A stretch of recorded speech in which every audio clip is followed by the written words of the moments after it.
Audio Jungle. Audio Jungle. Historia de vida. Sí, Como sí, en ese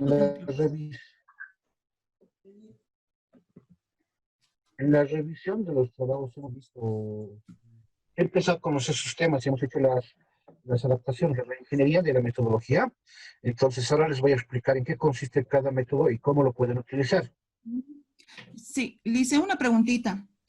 Usted me hizo aumentar en los instrumentos el registro de observación. Sí, ¿Y cómo lo voy a aplicar, licenciado? Lo que ya está ahí, ya lo tengo es la encuesta. En 5 o 6 días ya la voy a tener llenada. ya. Les voy a explicar también cómo utilizamos las técnicas y los instrumentos. Por ejemplo, en tu caso, debemos observar cómo aprenden los estudiantes y luego vamos a esa observación que vamos a hacer, le vamos a extractar la información más relevante para ayudar en el aprendizaje de estas habilidades a los estudiantes. Sí, sí. Entonces, eso les voy a explicar también con un par de ejemplos, ¿ya? Esa era mi duda, licenciado, porque yo el otro instrumento ya, como le dije, ya lo he hecho validar y ahora, ayer justamente hablé con el director de la Unidad Educativa Naval y le hice llegar también, ¿no?, las encuestas para que lo pueda llenar los profesores. Mi preocupación era el registro de observación, que me había hecho aumentar el día de la sesión Te voy a decir cómo interactiva. vas a utilizar, ¿ya? Primero haremos, Licenciado. avanzaremos. Ujú, sí, esos 3 puntitos a mí me ha corregido, el tipo de investigación, el diseño y el método. Eso hemos cambiado, licenciado, en mi caso. Ya, está bien. Gracias. ¿Cuántos somos ya? Somos 10. Eh, Pienso en unos pocos más. ¿Ya?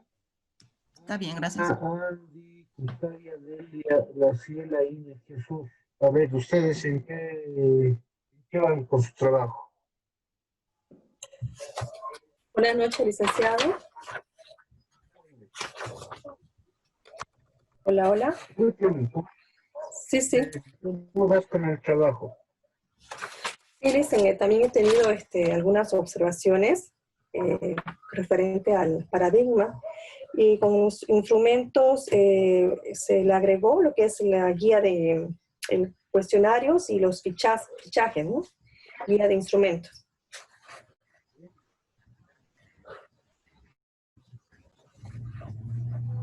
Ya, Hola. eso les voy a Ya. explicar eso hoy día justamente, cómo cómo vamos a utilizar y cómo van a sistematizar la información, ¿ya? Ya está. Gracias. Muy bien. Eh, Tal vez sería bien que empecemos. Igual se está grabando y le van a subir a la plataforma. ¿Ya? Empezaremos. Primero vamos a irnos con los métodos. Dentro de los métodos de investigación, como hemos precisado, la mayoría de los trabajos de investigación al realizar investigaciones de tipo descriptivo o propositivo, eh, pretendemos nosotros hacer propuestas y para hacer propuestas necesitamos de instrumentos y para esos instrumentos se necesita de ciertos elementos que nos van a ayudar a construir la propuesta. A ver, vamos, veremos.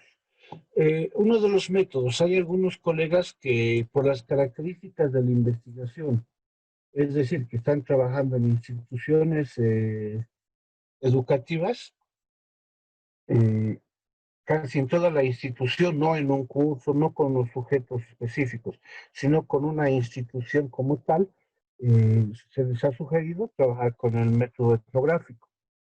¿Por qué utilizamos el método etnográfico? Porque este método hace un estudio del todo complejo del ser humano, es decir, en una institución nosotros podemos estudiar la cultura, lo material, lo inmaterial, podemos estudiar aspectos económicos, familiares, parentesco, alimentación, relaciones sociales, políticas, simbología, lenguaje, el ámbito educativo, niveles sociales y todo eso. Esa es la definición del método etnográfico. Cuando nosotros trabajamos con la etnografía, nuestro objeto de estudio es estudiar a un grupo humano, a un grupo cultural o a un grupo étnico diferenciado.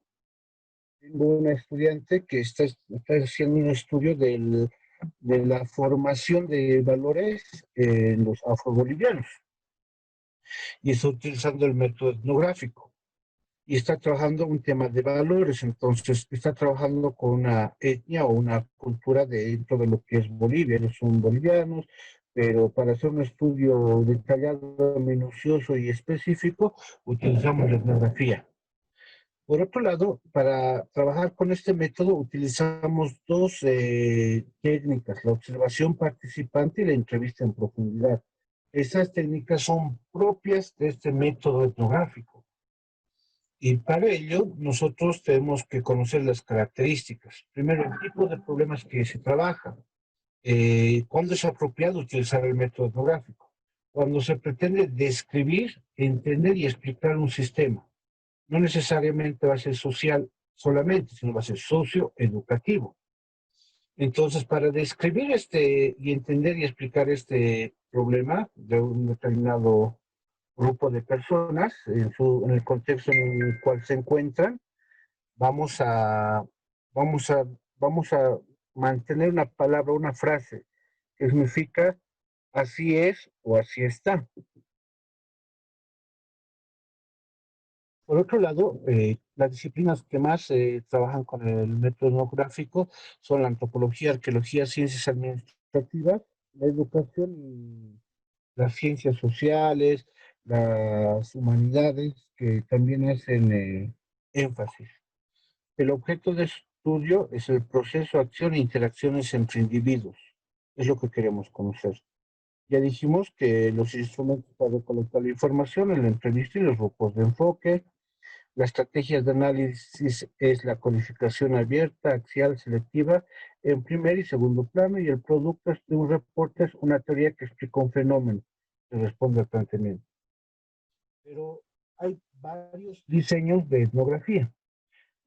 Según recuerdo, con alguna tesis que revisamos, hablábamos de estos diseños, el microetnográfico y el macroetnográfico. Y le decía, vas a utilizar el método etnográfico, pero vas a hacer énfasis en el microetnográfico. ¿Por qué? Su característica es se van a centrar en un aspecto de la cultura o la situación social concreta de un grupo específico. Puede ser una institución educativa. Si hablamos de las unidades educativas de la Ciudad del Alto, tenemos las públicas, las privadas y las de convenio. Si hablamos de una escuela superior de formación de maestros, hablamos de las que se encuentran en el área urbana y en el área rural. Solamente trabajamos con una de esas instituciones para hablar de la microetnografía. ¿Y qué estudiamos? Estudiamos y hacemos análisis de su realidad, ¿ya? Describimos e interpretamos esa microsociedad tal y como se encuentra. Dentro de un ejemplo, les doy, dentro de la Universidad Pública del Alto, tenemos 35 carreras. Si yo quiero trabajar con las 35 carreras, voy a hacer un diseño macroetnográfico, ¿ya? Pero si quiero trabajar solo con una carrera, va a ser microetnográfico. Pero va a depender de cuál es el alcance que le quiero dar a la investigación. También tenemos otro diseño que es el de casos culturales. Ya considera una unidad, un grupo, comunidad o ciudad en función a toda la cultura sistemáticamente estructurada. Estas describen la historia, evolución, todos los subsistemas social, económico, político, educativo y todo lo demás. Un ejemplo, yo realizo unos cursos de lengua de señas y vienen los de FEBOS, la Federación Boliviana de Sordos, ¿ya? Y ellos, como FEBOS, tienen unas políticas de lengua de señas muy cerradas. Le dicen, los cursos de lengua de señas no lo puede dar nadie más que nosotros, los de la FEBOS. Entonces yo les digo, bueno, no estoy en desacuerdo, pueden dar ellos. La pregunta es, ¿quién va a dictar? Y dice, yo puedo dictar, él puede dictar. Ya está bien. Quiero saber si ustedes tienen los requisitos que pide la universidad. ¿Cuáles son los requisitos? Licenciatura y posgrado. No, no tenemos. Entonces, por el tema político académico, no pueden dictarles. Entonces, hay un régimen cultural dentro de esta población, ¿ya? Y ese problema que se me ha ido presentando cada vez que yo sacaba un curso de lengua de señas, siempre era repetitivo con la FEBO. Entonces, una estudiante le digo, ¿por qué no haces una investigación evaluativa, etnográfica, cultural? ¿Cuál? Averigua, indaga, investiga dentro de la asociación de sordos, también dentro de la asociación de ciegos. Averigua cuántos son profesionales, qué tipo de formación tienen.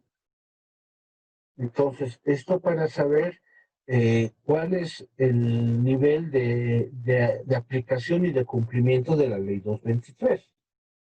Entonces, esa es la forma de realizar los trabajos de investigación en función al etnográfico. Y les hago una pequeña crítica constructiva a los de la FEBOS al decir que hay gente que está dentro de su asociación que es profesional, pero no los consideran, no los toman en cuenta. Simplemente, entre comillas, esa rosca de representantes son los que se quieren favorecer. Entonces ya vamos tal vez a hacer otro tipo de investigación, pero algo más crítico, donde el investigador esté interesado en estudiar grupos marginados para contribuir a resolver problemas de justicia e inequidad. ¿Se ubican? Esa es la forma de abordar las investigaciones desde el método etnográfico. Y luego a otros les dije tienen que hacer utilizar el método fenomenológico. ¿No?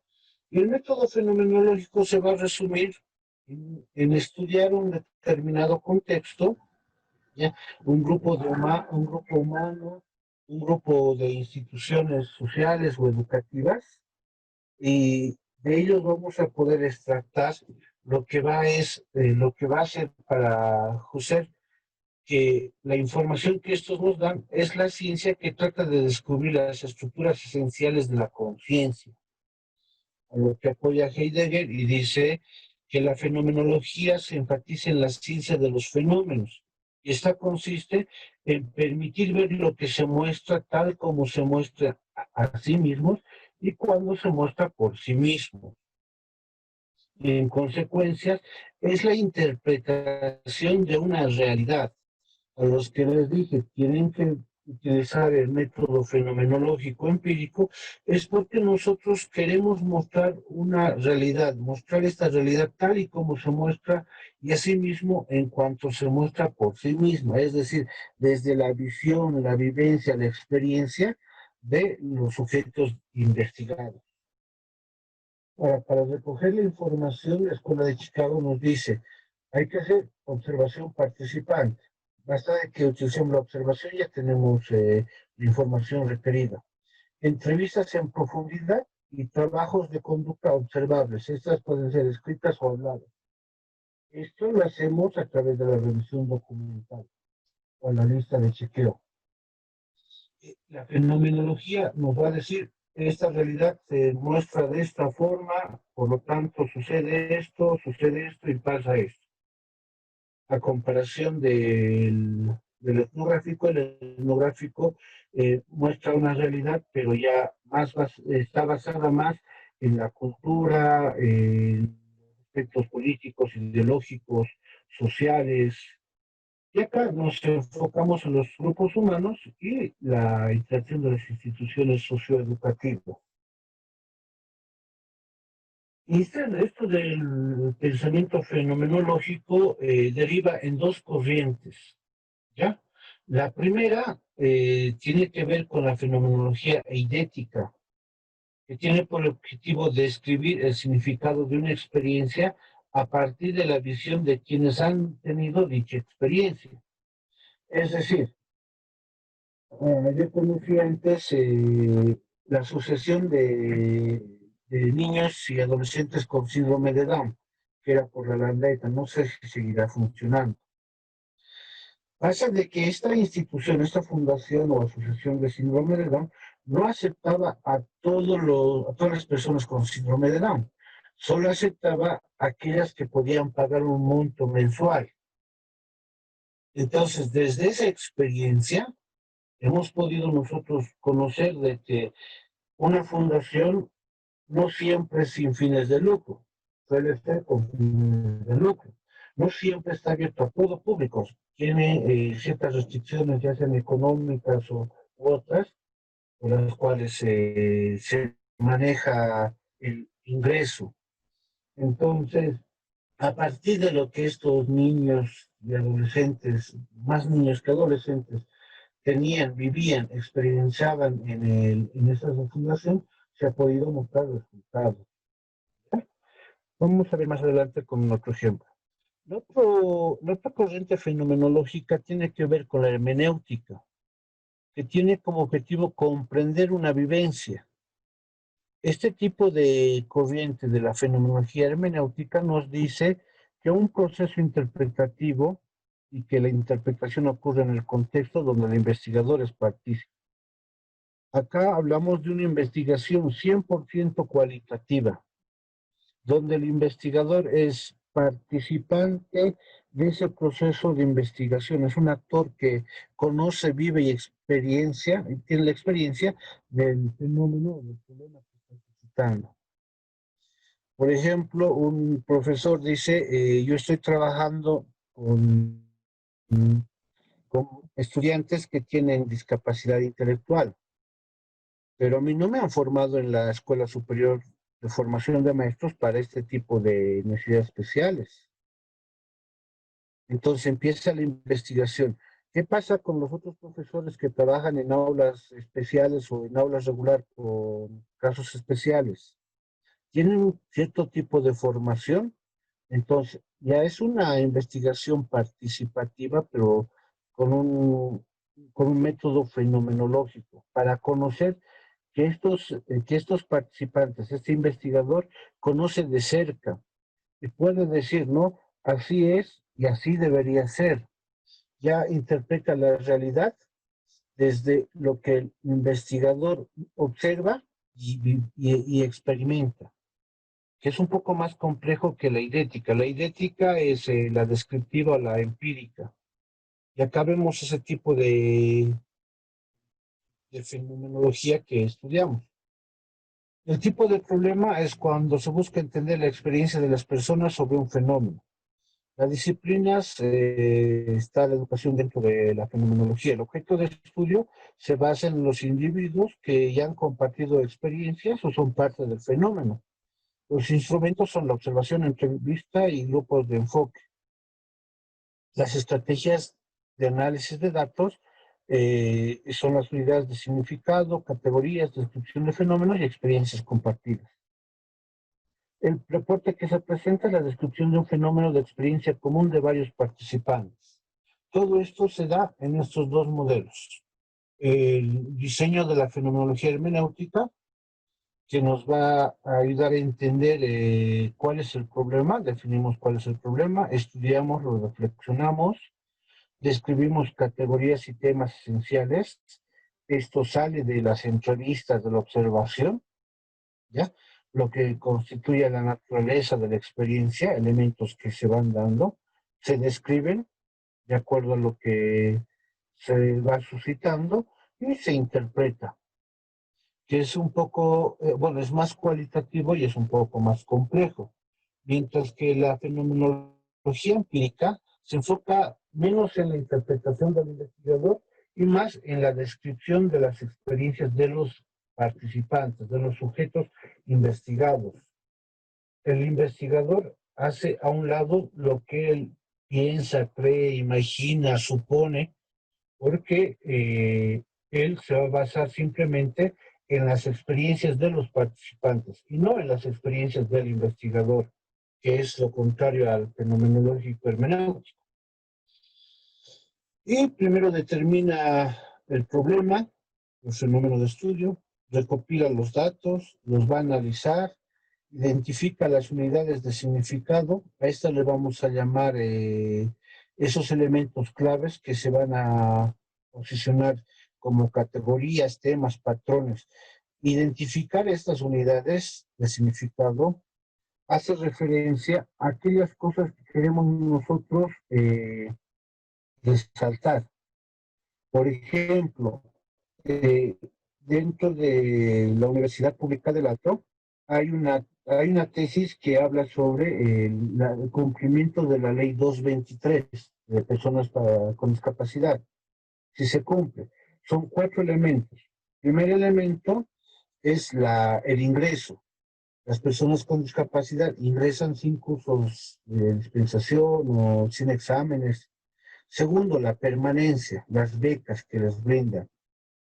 Tercero, tiene que ver con, con los docentes o con la parte administrativa académica que responda a este tipo de población. Y cuarto, tiene que ver con el egreso. Ellos, si bien defienden tesis, luego no gastan el dinero para hacer la titulación. La universidad tiene que darles el título sin costo alguno. Eso dice la ley. Entonces, si hacemos una investigación, identificamos estas unidades de significado, van a aparecer nuevos elementos. Por ejemplo, uno de los que salió era si la universidad cumple con la parte administrativa de esta ley, que dice que tanto la universidad debería tener por ejemplo, debería romper lo que son las barreras arquitectónicas, debería tener protocolos de trabajo, a eso se referencia. Luego elabora una descripción genérica de estos mismos unidades de significado y va a estudiar las condiciones como se encuentran o como han ocurrido y luego al final hacer una narrativa que combina las descripciones con lo que se quiere exponer. ¿Ya? Este es el modelo que van a utilizar ustedes cuando hagan, o bueno, los que están utilizando el método de fenomenología empírica, ¿ya? Y eso es el que a muchos les interesa, el método de estudio de casos.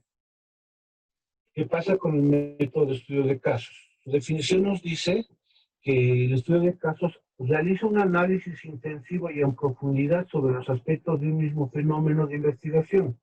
Un caso puede seleccionarse por ser intrínsecamente interesante, se estudia para obtener la máxima comprensión del fenómeno.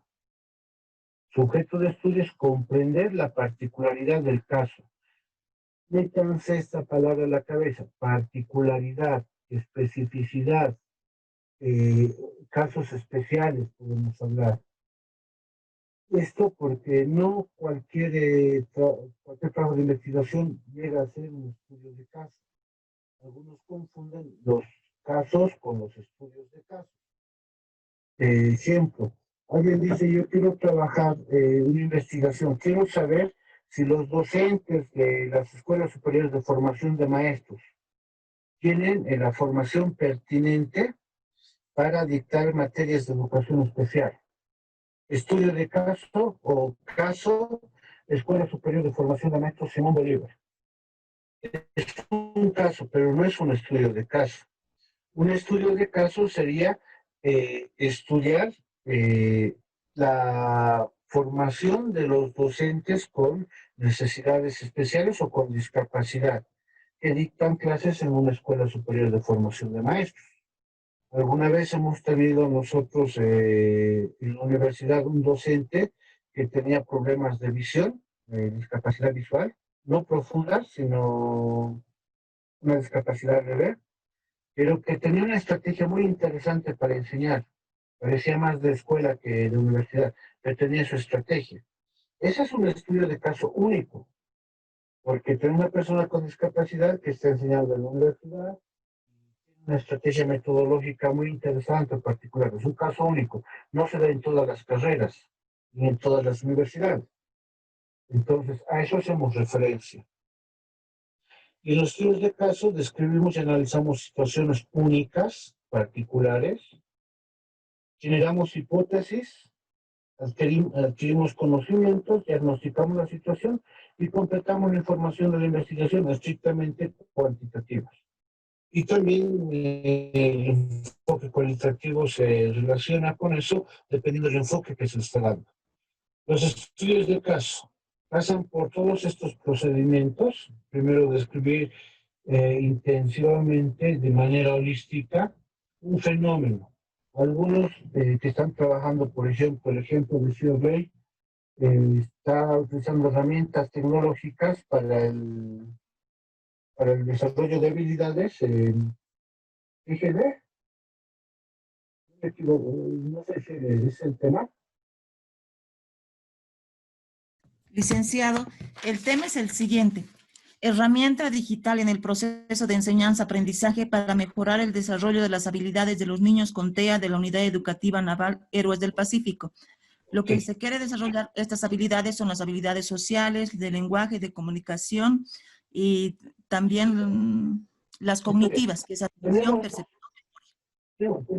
Muy bien, gracias, Chile. Tenemos dos variables. La primera variable es herramientas tecnológicas, la segunda variable es habilidades, desarrollo de habilidades. Entonces, ¿qué es lo que vamos a ver? Describir una descripción intensiva, holística y análisis del fenómeno. En este caso, tenemos que describir qué es lo que está sucediendo con las habilidades, el desarrollo de las habilidades. Hacemos un análisis en profundidad. ¿Qué está pasando con estos niños? ¿Qué dicen los profesores? ¿Cómo ven los profesores el desarrollo de las habilidades de los niños? ¿En qué están fallando? Específicamente los TEA. ¿No? Esa interacción de los factores van a producir un cambio, un crecimiento, un desarrollo de los casos seleccionados. Vamos a seleccionar casos. Dentro de esta institución no creo que todos tengan TEA. Debe haber en un 10 o 15% de niños que tienen TEA. Entonces seleccionamos, esos son los casos seleccionados. El problema que estos niños con TEA tienen son el desarrollo de habilidades, ya las lingüísticas, logísticas, cognitivas, y qué sé yo, por un lado. Y vamos a utilizar esto con un enfoque, puede ser longitudinal o genético, para ver el desarrollo evolutivo. ¿Ya? Si implementáramos algo, pero como no vamos a implementar, simplemente en este caso vamos a proponer algo, entonces vamos a generar, de acuerdo a este análisis, los problemas que se presenten en estos niños, vamos a adaptar esta herramienta tecnológica. Recién empezamos a hablar de la herramienta. Y los casos pueden ser familias, comunidades, personas, historias de vida, un programa, un evento, un proceso, una institución. En este caso, vamos a construirlo como un programa, que son las herramientas tecnológicas, dentro de una institución. Y los casos van a ser de estos niños con TEA y el problema de desarrollo de habilidades. Vamos a utilizar la observación, podemos utilizar las historias de vida dentro de la institución, suponiendo que tenemos 7 o 8 casos específicos de niños con TEA y desarrollo de las habilidades. Estos casos particulares ameritan ser observados. Podemos utilizar historias de vida de los casos más graves. ¿Cómo es el núcleo familiar? ¿Son familias disfuncionales, funcionales, ensambladas, qué sé yo? Podemos ver si hacemos una encuesta, un cuestionario con los padres o con los profesores para que nos digan cuál es la situación actual de este caso dentro de la institución. Podemos utilizar diarios, autobiografías, documentos personales. Estos documentos personales son parte de la observación o de la revisión documental. Nos sirve para ver desde cuándo se dan estos problemas de TEA, o sea, viene arrastrando o se ha generado en el proceso. De alguna forma es adquirido un genético, no sé, esa parte, que finalmente va en las historias clínicas, van en los documentos personales de los niños, lo que a nosotros nos va a servir para sistematizar estos casos. Como no tenemos muchos casos, podemos hacer de sujeto a sujeto. Caso 1, situación. Caso 2, situación. Caso 3, situación. ¿Y cuál es el problema genérico en todas estas situaciones? Si hay un problema genérico, que son el desarrollo de habilidades, entonces tenemos la propuesta. Y la propuesta es el uso de unas herramientas tecnológicas para mejorar el proceso de enseñanza-aprendizaje. Exige un marco de referencia teórica. En el marco teórico se tiene que contrastar la propuesta con la teoría. Si la herramienta dice que trabaja 4 áreas del desarrollo de habilidades, tiene que haber esas 4 áreas en el marco teórico. Y eso se va a empezar a analizar. Ahora, ¿qué tipos de casos existen? Estudio de caso descriptivo. Se presenta un informe detallado sobre un caso sin fundamentación teórica, son descriptivos, no se guían por hipótesis, aportan información básica. Suelen ser estudios de programas y prácticas innovadoras. Un ejemplo, en el IDAI, yo tenía una colega, no una compañera de curso de la universidad que estaba por los 58 años, 60 años, cuando yo estaba estudiando en la universidad. Y había salido hace unos 15 años antes que yo, solo que debía materias. Y seguía en la universidad. Y ya estaba en el IDAI y trabajaba con PCI, parálisis cerebral infantil. Termina la carrera y tiene que hacer la tesis. Ella en el IDAI estaba 15 años. Y no sabía cómo hacer la tesis. Y tenía muchos años de experiencia. Entonces, le rechazaban las tesis 1, 2, 3 veces porque se complicaba. Quería hacer un trabajo monstruoso por los años de experiencia que tenía. Pero a la final, yo ya salí de la universidad y estaba con la tesis, bien, y me dice, quiero hacer la tesis, ¿qué hago? ¿En qué te especialices? En PCI. ¿En qué trabajas en PCI? Mira, en PCI profundos es un problema porque no saben cómo comunicarse. Pero yo en los años que he trabajado, hemos identificado un PCI coriacetóxica en los cuales hemos podido generar un vocabulario de 30 palabras. No son palabras, frases, pero son balbuceos que nos permiten comunicarnos. Entonces, dice, no son palabras como mamá, papá, dame, quiero. No, son balbuceos que nos permiten comunicar. Los gestos. Hemos creado unos gestos para que ellos nos puedan decir, cambiame el pañal, quiero comer, quiero esto, quiero el otro. Y tenemos un método. Yo lo he creado con unos movimientos orofaciales de la cara, no recuerdo bien. Entonces, he hecho una guía. Aquí hablamos de esos programas y prácticas innovadoras. Y en 2 años he realizado la tesis. Tenía un antecedente, es decir, los diagnósticos médicos del neuro, de los psicopedagogos, de los fonos, de los fisioterapeutas, todo el equipo multidisciplinario, confirmado PCI coriacetóxica, y ya con su pequeña guía ha empezado a generar un vocabulario. Y no trabajo con varios niños. Sí había experiencia de varios niños, pero trabajó solamente con 2 niños que tenían PCI coriacetóxico. Durante 2 años pudo generar casi 30 palabras o 30 formas de comunicarse. Miren, 2 años. Ese es un estudio de caso descriptivo. Ella describía todo ese proceso. Por otro lado, tenemos los estudios de caso interpretativo. Reúne información sobre un caso con la finalidad de interpretar y teorizar acerca del caso. Se desarrollan categorías conceptuales para ilustrar, defender o desafiar presupuestos teóricos definidos. El modelo de análisis es inductivo. Este tipo de caso es como una contradicción, pero propositiva.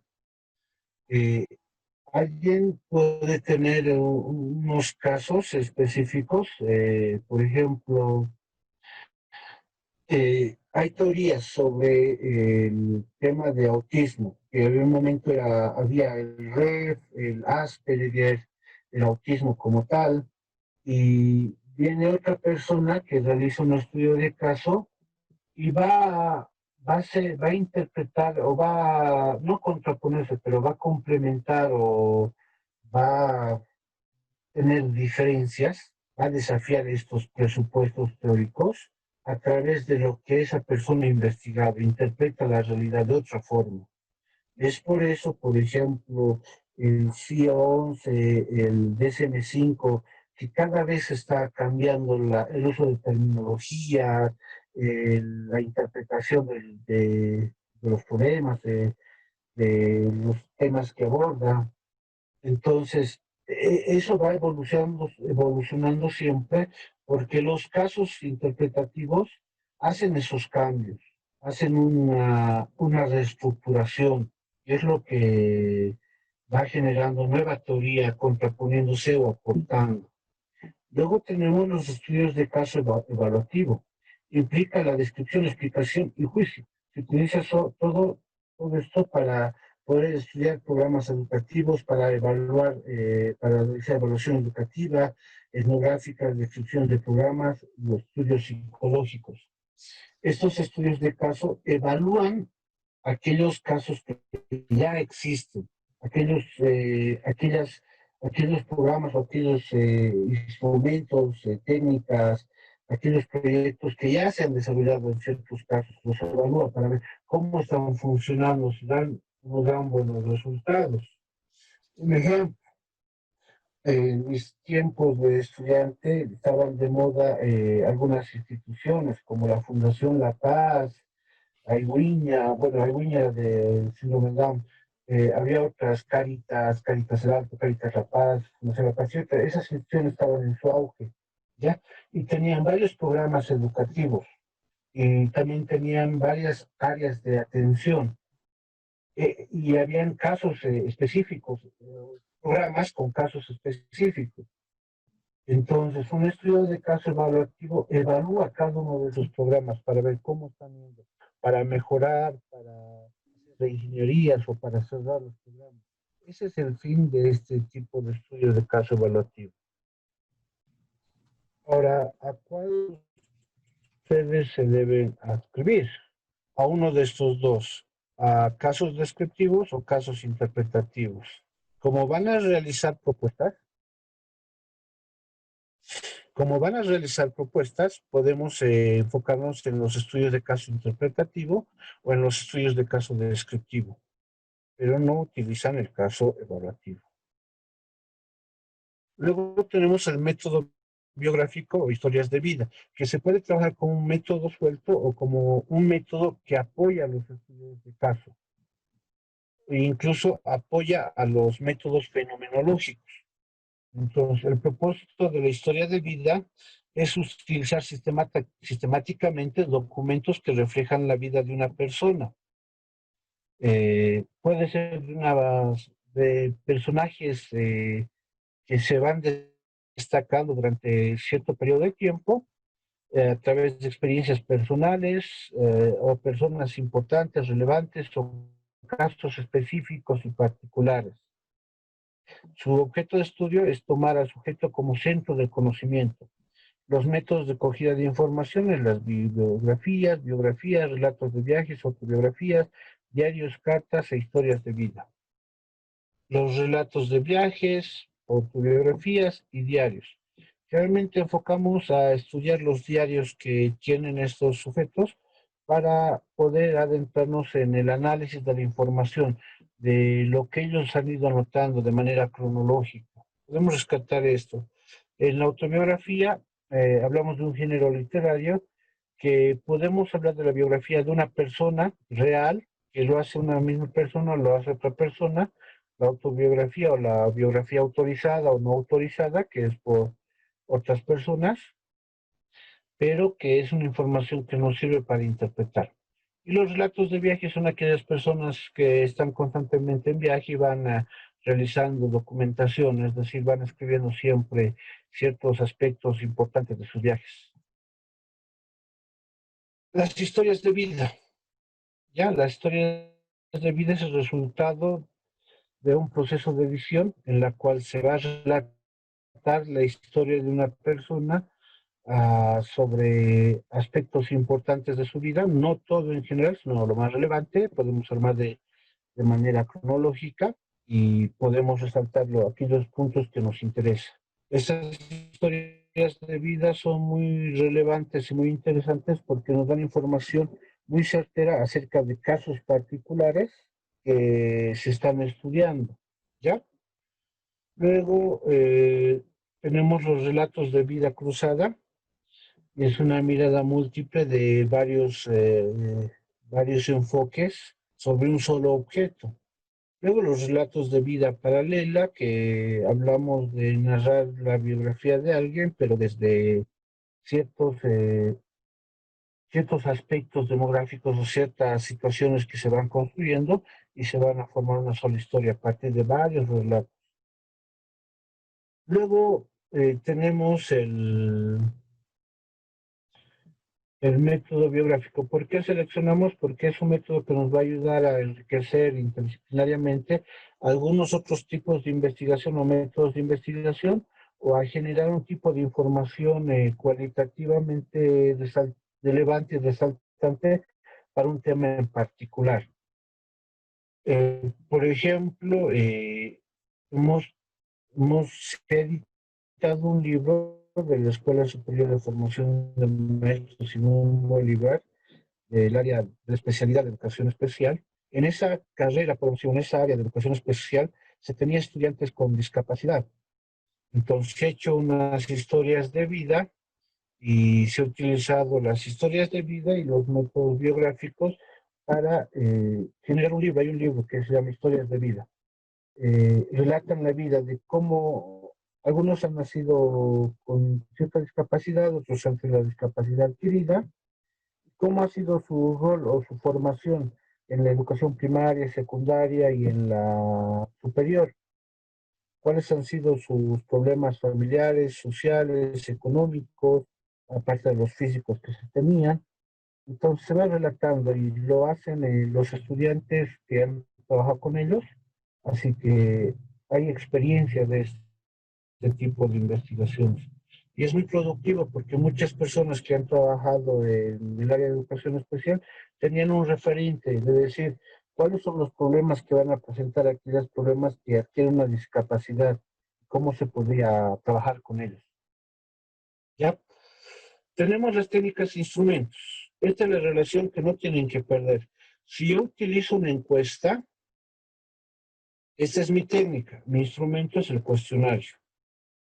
Si realizo una entrevista, tengo mi guía de entrevista. Si digo voy a hablar de observación, tengo una guía de observación. Esta puede ser estructurada, no estructurada, directa, indirecta, sistemática, no sistemática. Si hablo de revisión documental, tengo un fichaje. Si hablo de estas tres, encuesta, entrevista y observación, estas tres técnicas y estos tres instrumentos, en mis resultados debo tener resultados de la encuesta, resultados de la entrevista y resultados de la observación.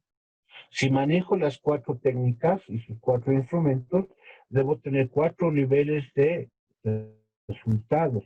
Resultados de la encuesta, resultados de la entrevista, resultados de la observación y resultados de la revisión documental. Generalmente la revisión documental utilizamos para armar las propuestas. ¿Cuáles son los resultados de la revisión documental? Esa propuesta ya consolidada. Y la observación se puede sistematizar de diferentes formas. Puede ser en cuadros, puede ser en tablas, listas de chequeo. Va a depender mucho del tipo de investigación que se esté utilizando. Y hay otras técnicas más que instrumentos que muchos autores le han dado denominaciones. Por ejemplo, Es la técnica Delphi, también es conocida como método Delphi. Este método Delphi es una forma de validar una propuesta. Se elabora la propuesta y junto a la propuesta se elabora unos instrumentos de evaluación de la propuesta. Seleccionamos el grupo de expertos. Podemos seleccionar 7, 9, 11, 20 expertos y nos sacamos unos indicadores de aquellos expertos que están calificados para revisar nuestra propuesta. Entonces, de esa cantidad de 7, 9, 15 o 20 expertos, reducen unos 5, 4 o 6 expertos. A cada experto les hacemos llegar la propuesta y el instrumento de evaluación de la propuesta. Estos se encargan de evaluar la propuesta, darnos las sugerencias. Estos expertos no se conocen, no se tienen que conocer. Y en la primera ronda revisamos lo que ellos nos han observado, mejoramos. Mandamos una segunda ronda, es decir, la propuesta mejorada, corregida, con otro instrumento de evaluación. Este instrumento ya es más preciso, más concreto. Vuelven a revisar los expertos, nos hacen llegar los resultados. Y si tenemos el visto bueno, concluimos. Y si amerita unas revisiones más, volvemos a hacer una ronda. Esto para tener un buen trabajo. Es una forma de validar una propuesta a través del método Delphi. Luego tenemos los grupos de discusión. Se parecen a los grupos focales, pero no es lo mismo. Una experiencia, se ha trabajado una propuesta de aplicación de la ley 223 en educación superior. Se elabora la propuesta, se reúne a un grupo de interesados y expertos, o un grupo de gente relacionada, representantes de las instituciones superiores, ministerios, qué sé yo, y se presenta la propuesta y empieza la discusión, y se mejora la propuesta de acuerdo a ese debate, análisis que ha habido. En el grupo focal se hace casi lo mismo, solo que en el grupo focal se puede trabajar por mesas de trabajo, mesas de diálogo, se puede concretar en una sola mesa punto a punto, o se puede poner en debate y aprobación, como son las plenarias, son las mesas de trabajo colectivo o de trabajo de aprobación. Mientras que el criterio de expertos es buscar expertos en la temática, ¿ya? Estos sí pueden conocerse, a diferencia del método Delphi, y ellos nos pueden dar su opinión acerca de una propuesta que estemos brindando. Y nos firman una carta, indicando en la carta que han sido parte de nuestros expertos, que han revisado la propuesta y que le han dado el visto bueno, que es viable o factible para su posible ejecución. A diferencia de estos, tenemos la prueba piloto. Si yo trabajo una propuesta, resultado de investigación es una propuesta, puedo agarrar un grupo mínimo de sujetos de investigación para ponerla en práctica, una prueba experimental o una prueba piloto, que me va a decir, me va a dar la validez y confiabilidad de la experiencia a partir de la propuesta ejecutada. Es otra forma de validar la propuesta. Estas son técnicas que se utilizan para la validación de propuestas, ¿ya? Tenemos por otro lado instrumentos. Estos instrumentos, a diferencia de los que ya tenemos acá atrás, por ejemplo, cuestionario, guía de entrevista, guía de observación, opciones y fichajes, vamos a tener algunas ya que son validadas, que son contextualizadas, adaptadas en determinados contextos. Por ejemplo, si queremos evaluar lo que es la parte psicomotora, digamos, tenemos una que es validada a nivel nacional y lo trabajamos a través del Ministerio de Salud, que es la escala abreviada de psicomotricidad, la de Nelson Ortiz, ¿ya? Que es una escala que ya está validada para nuestro contexto. Tal vez podemos utilizar algunos tests. o una batería, por ejemplo, la batería de madurez escolar, creo que la conocen, de la doctora Paniagua. Esa batería está hecha para nuestro contexto, para Bolivia, para todas las regiones, una batería ya propia. O podemos utilizar otra batería, tal vez el WIT, el WISE, no sé, Pata Negra, que son algunos tests que no están contextualizadas, pero las podemos adaptar o contextualizar en nuestro medio. Y estos podemos utilizar como instrumentos de diagnóstico o de trabajo dentro de nuestras investigaciones. También tenemos los cuadernos de campo, propias de la investigación cualitativa, que se utiliza para sistematizar información y experiencias innovadoras a través de este instrumento. Luego tenemos los registros anecdóticos o listas de chequeo, que también nos sirven como instrumentos para el trabajo de investigación. Bueno, hasta acá es los métodos, técnicas que necesitaban saber. Está enfocado directamente al trabajo que ustedes están realizando. Así que Licenciado. vamos a entrar en ejemplos, ¿ya? Dame un ratito. Licenciado, la palabra. Un ratito a las 2. Ahorita van a hablar, ¿ya? Les voy a explicar. El método, su técnica, el instrumento. Van a disculpar, lo estoy leyendo con el mouse, no se va a leer muy bien. Y el procedimiento de investigación. ¿Ya? Les explico. El método nos dice cuál es el camino que debemos seguir para realizar la investigación. La técnica nos dice la forma en la cual vamos a recoger la información. Y el instrumento nos dice, esta es la información que hemos obtenido. Y el procedimiento de investigación es el cumplimiento de los objetivos específicos. ¿Ya? Voy a poner un ejemplo.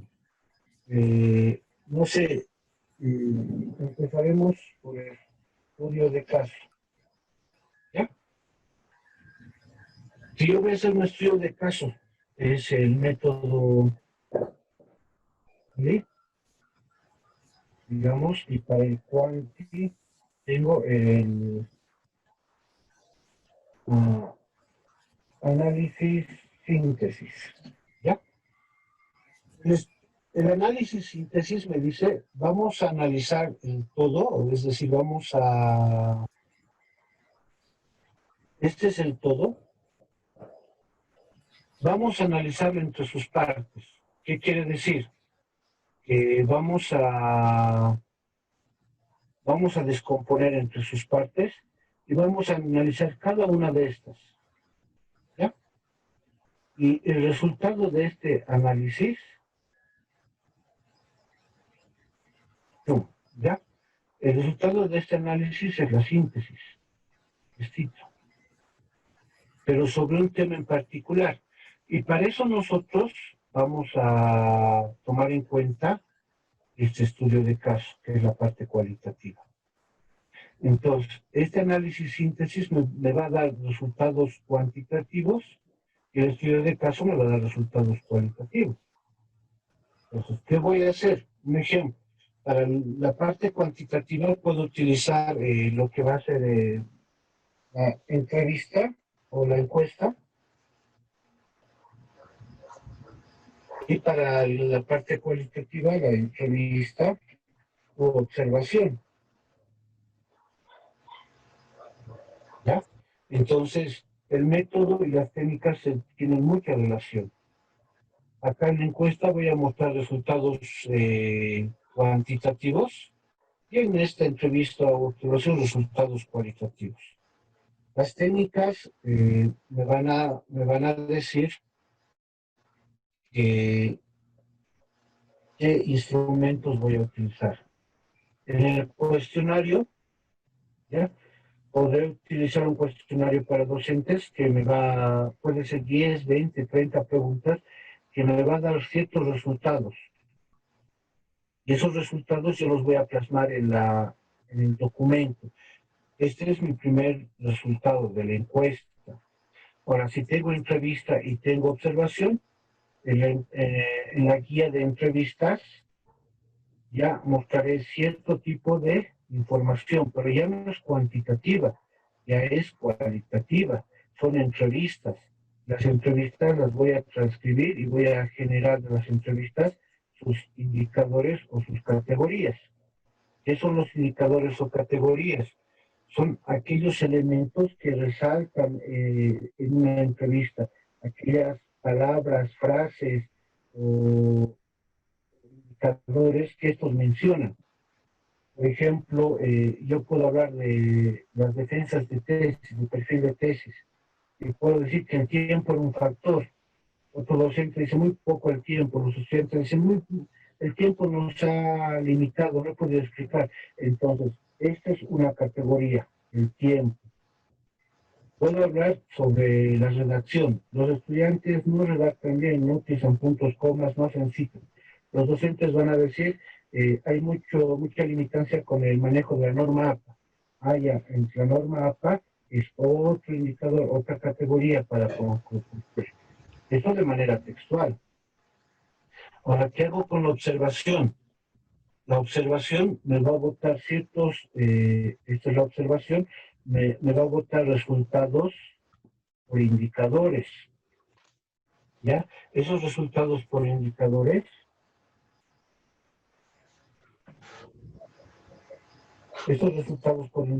¿qué me dicen? Esto he observado y esto es lo que se tiene, ¿ya? Esto se ha observado y esto es lo que se ha evidenciado, lo que existe. Miren, esa es la coherencia que debe tener su trabajo de investigación. Si tengo tres técnicas, con mis tres instrumentos debo generar tres tipos de resultados. Ahora, los procedimientos de investigación me dicen lo siguiente. Si digo que voy a hacer un diagnóstico, bueno, si digo que voy a hacer un sustento teórico, si digo que voy a hacer un diagnóstico, si digo que voy a identificar, si digo que voy a diseñar, si digo que voy a validar, debo tener estos capítulos o capítulos dentro de mi trabajo de investigación. Por ejemplo, sustento teórico, estoy hablando del marco teórico. No hay donde perderse. Diagnóstico. Ah, ya, este diagnóstico, ¿cómo lo estoy haciendo? ¿Estoy trabajando con un test para mis estudiantes o estoy trabajando con una entrevista o estoy trabajando con cuestionarios estructurados, no estructurados, con observación? Pero aquí hay un resultado. Estos resultados van a mostrar indicadores, ¿ya? Estos resultados, por ejemplo, cuántos docentes cuántos docentes que tienen competencias digitales manejan la enseñanza virtual. Entonces, estos resultados me van a hablar de competencias digitales y esas competencias digitales me van a hablar de la enseñanza virtual. Competencias digitales y enseñanza virtual. Entonces, ¿qué voy a identificar? Lo que me dicen las competencias digitales, lo que me dice la enseñanza virtual. Y yo para mi propuesta ya sé que esto que he identificado, este otro, me sirve en el diseño de mi propuesta. Y empiezo a trabajar mi propuesta, y ya puede ser una propuesta teórica, una propuesta metodológica, una propuesta operativa, una propuesta técnica de lo que va a ser mi trabajo, el producto de mi trabajo. Ya utilizaré un experto, varios expertos que me digan esta propuesta que tú estás presentando, ¿sirve o no sirve? ¿Mejoras o presentarlo? Entonces, estos son los procedimientos que van a seguir. Ahora sí, les voy a escuchar. ¿Quién va a hablar primero?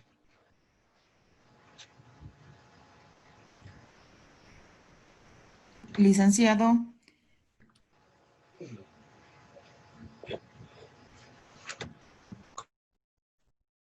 Te escucho.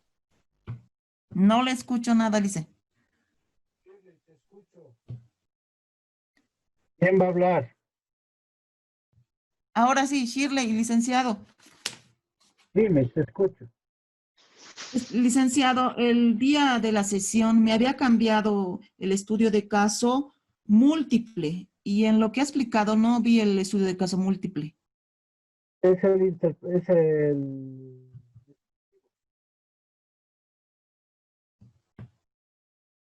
No se le escucha, licenciado. No se escucha. es el descriptivo. Hola, hola, No se le escucha, hola, licenciado. hola, hola, Licenciado, no se le hola, escucha. ¿Puede repetir? hola. Ahora sí. Se escucha. Ahora sí Ahora, se escucha. El múltiple, también conocido como descriptivo.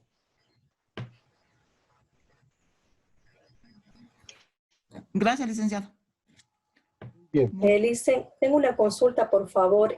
Todo este material que nos está brindando, ¿lo va a subir a la plataforma? Estamos avanzando hoy y lo que avanzamos la anterior reunión en Zoom. Va a estar en la plataforma. Ya. Hola, hola. Sí, va a estar en la plataforma. Bien. Licenciado, ¿le alcanza Licenciado, de qué tiempo a qué tiempo vamos a poner, por favor, para describir? El trabajo de investigación que todos están realizando es transeccional. Así que ustedes han empezado en julio la investigación, estamos agosto, para septiembre tiene que acabar, entonces la delimitación temporal es de julio a septiembre. Y esto que incluso creo que era más antes, ¿no? Que ya han trabajado el perfil, ya debe ser desde junio. Son cuatro, 4 meses que están realizando la investigación. Gracias, licenciado. Preguntas. licenciado, buenas noches. Hola, David. Una consultita.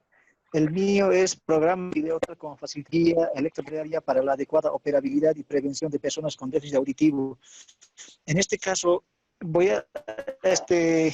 se tomará también en cuenta el método caso, el de caso, licenciado, porque yo estoy trabajando más que todo por los videotutoriales.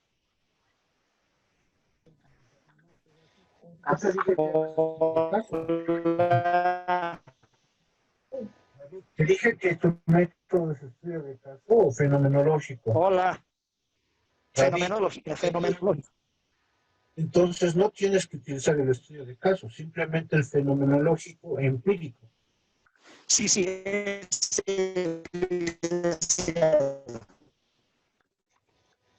¿Sí? No vas a hacer estudio de caso, fenomenológico empírico. Ya, eso es todo, nada más. licenciado, entonces. Ah, ya, gracias, licenciado.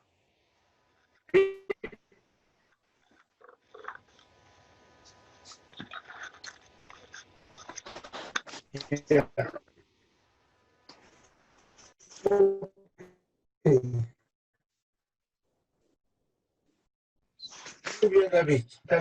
Preguntas puntuales, claro. Bueno, para que un trabajo de investigación salga bien,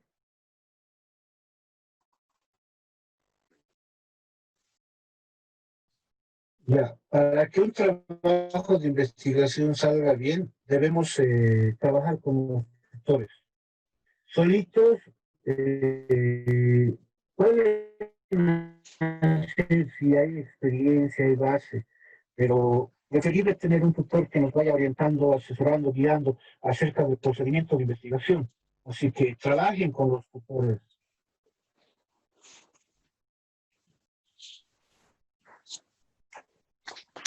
No se le escucha, licenciado. Trabajen con los tutores. Está bien, licenciado. A mí me aumentó un instrumento más que es la observación. ¿Tengo que hacer validar también, licenciado? ¿O directamente puedo usar la entrevista? En mi caso eran 5 estudiantes con autismo. Ahora solo son 3.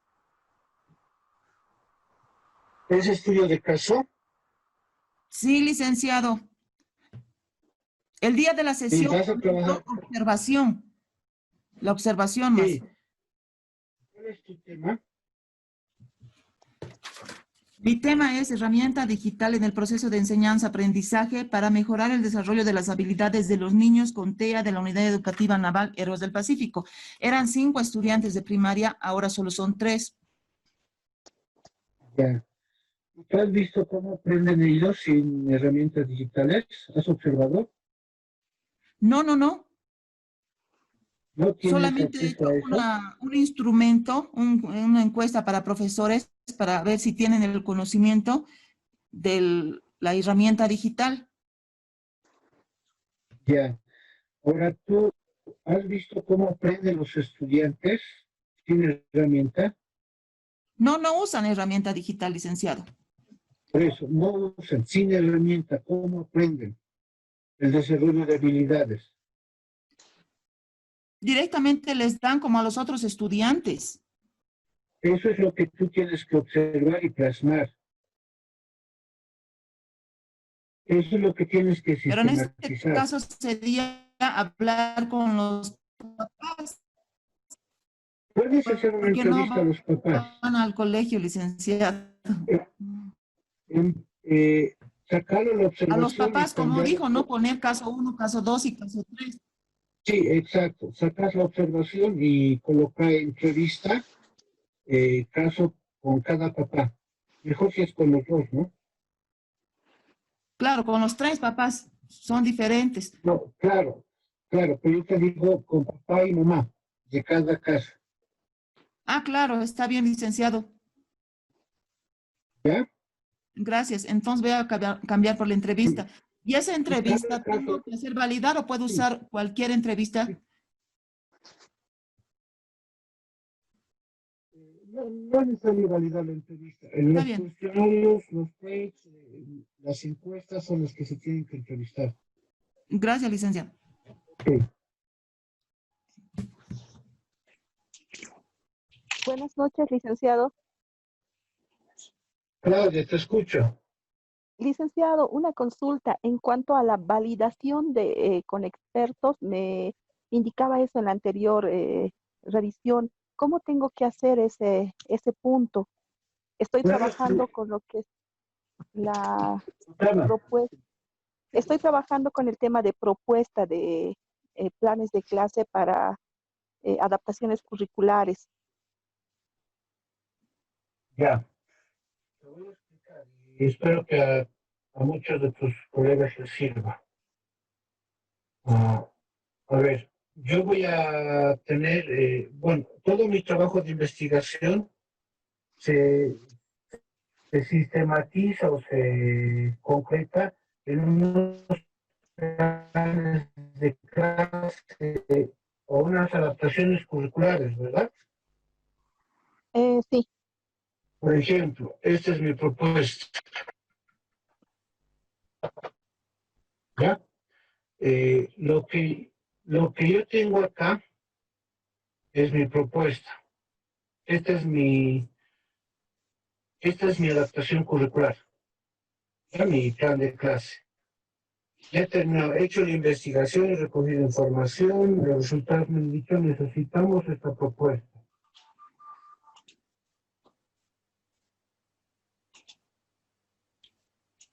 ¿Ya? Esta es una guía de evaluación. ¿Ya? Voy a tener acá mis expertos. Experto 1, experto 2, experto 3, experto 4, experto 5. Cada uno de estos expertos puede ser menos, pueden ser unos 4, pueden ser unos 3. Eso ya depende de ustedes. Bueno, no soy bueno dibujando. Estos expertos van a tener acceso a esta propuesta y van a tener a esta evaluación. Pueden ser quienes, pueden ser los profesores. Uno puede ser un profesor que trabaja con esta población, ¿ya? El otro puede ser tal vez uno de tus docentes de la universidad, un experto. Otro puede ser un colega, ¿ya? Uno que es especialista en educación especial o uno de tus colegas que son parte de la maestría. Otro puede ser, digamos, yo conozco papás, ¿ya? Que son más expertos que los profesionales, porque como lo han vivido en carne propia, se han especializado tanto que manejan bien la temática. Y otros pueden ser otro profesional interdisciplinar. Entonces, ellos van a agarrar tu propuesta y van a decir, ah, esto está bien, aquí, esto va, esto está más o menos, hay que revisar, ah, esto está mal, hay que volver a trabajar, esto está bien, ya, califica, esto está bien, muy bien. Esta evaluación te ayuda a ti a mejorar este trabajo, ¿ya? Ah, ya está bien, Y, licenciado. ¿Debo presentar y también entonces esta evaluación? ¿Debo presentar también en la tesis esta evaluación? claro, tiene que estar en anexos. Pero ellos te Ah, van a entregar, ¿sabes qué? Una cartita. Esta cartita te dice, yo he revisado este trabajo, he visto el trabajo de la tesista, se ha corregido la revisión que he realizado, doy fe, o sea, yo lo he hecho, he revisado bien, y te lo van a firmar, ¿eh? Te lo ah, ya. firman y esta es la evidencia de que ha habido un experto que te lo ha revisado y te ha dado el visto bueno, ¿ya? Ah, ya Eso es está lo bien, que licenciado. queremos con el criterio de expertos. Muy bien. Ya, muchas gracias, licenciado. ¿Alguna otra pregunta? De nada, Claudia. Disculpe, doctor. Cira, hola. Sí, ¿cómo está? Buenas noches. Una consultita. Yo estoy, ya he levantado ya mis datos, ya he establecido el nivel de desarrollo, porque mi tema es justamente hacer una propuesta psicoeducativa para estimular el desarrollo psicomotor en niños de nivel inicial. Entonces yo tengo establecido ya el nivel de desarrollo, he levantado ya los datos a través de revisión documental. Estoy utilizando a nivel de diseño el paradigma positivista con el enfoque cuantitativo, ¿no? Entonces ahora yo ya tengo ese nivel, o sea, ya el objetivo que me he planteado, el objetivo específico, en el sentido número 1 ya lo he planteado, ya lo tengo, ¿no? Porque he diseñado ya mis tablas con respecto a los resultados que he extraído. Entonces ahora me encuentro elaborando, mejorando todo lo que es sustento teórico para elaborar la propuesta. En esa fase me encuentro en este momento. Y la pregunta que les quiero hacer con respecto al cronograma, ¿hasta cuándo tendríamos que presentar nosotros como parte del módulo avance del informe? ¿Hasta qué parte tendríamos que presentar? Si bien yo voy a seguir avanzando, pero quisiera tener un norte más o menos en esto, doctor, va a disculpar. Esta es nuestra segunda semana. Sí.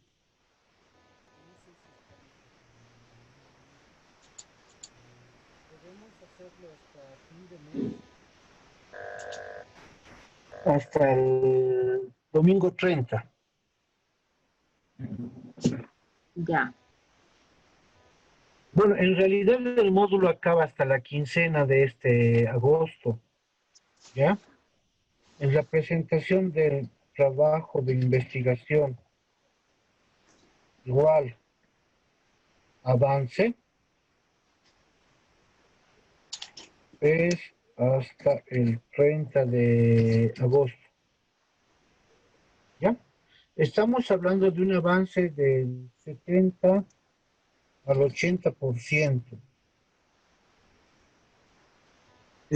Bueno, siendo realistas, ¿no? Vamos a llegar del 60 al 80%. Pero si pudieran acabar hasta finales de agosto sería magnífico. Así septiembre ya estamos con las revisiones y octubre están defendiendo.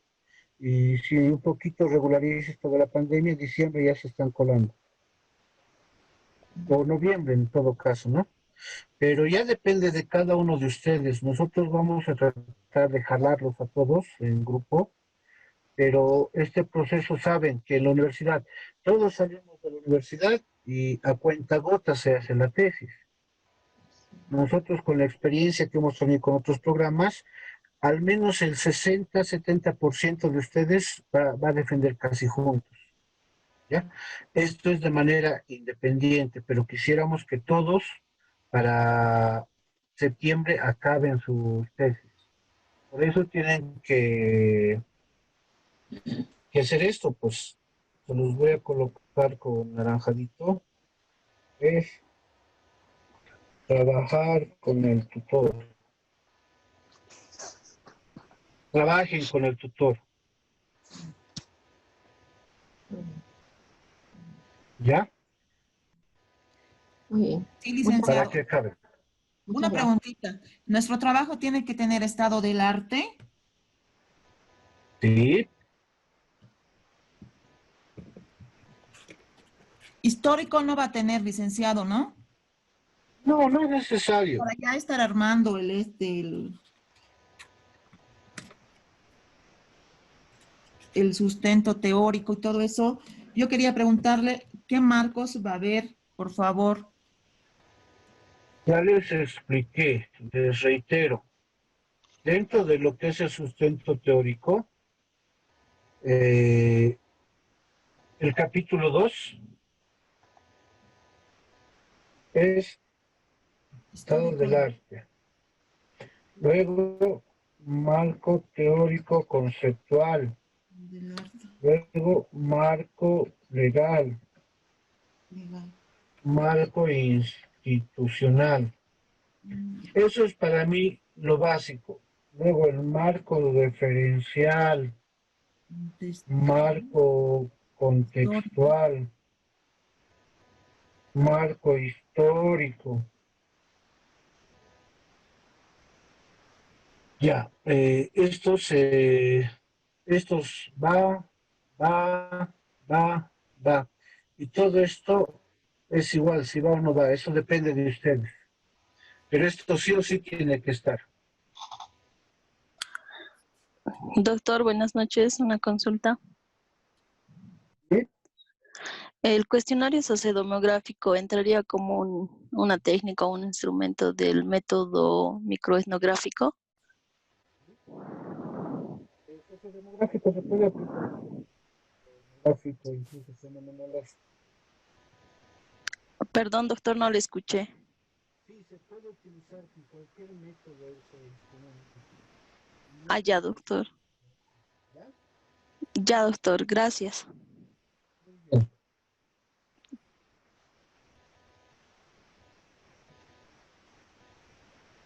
Ya, otras preguntas, dudas, consultas no hay. Bueno, nos despedimos. Les auguro lo mejor para que acaben sus trabajos. Hoy vamos a quedar el día miércoles. Me pueden hacer consultas por WhatsApp desde las 5 hasta las 6 de la tarde. Me pueden llamar al WhatsApp para hacerme consultas. Por favor, mejor si son solamente llamadas y les voy a responder. ¿Ya? No, estoy todavía mal de los ojos, no puedo ver mucho pantallas. He hecho mucho esfuerzo, no he vuelto a lastimar la vista, así que no estoy pudiendo ver texto. Así que llamadas simplemente, por favor. ¿Ya? Perfecto. Cualquier consulta que tengan, duda, me la dicen. Hay libros en la plataforma y los libros son especializados. Bueno, se va a subir las grabaciones, así que espero que puedan elaborar unos buenos. ¿Ya? Gracias, Ah, licenciado. ¿En qué horario podemos llamarle? No le escuché. El el miércoles. próximo miércoles, desde las 3 hasta las 6 pondremos, ¿ya? Gracias. Buenas noches. Buenas noches, hasta luego. Buenas noches, muchas gracias.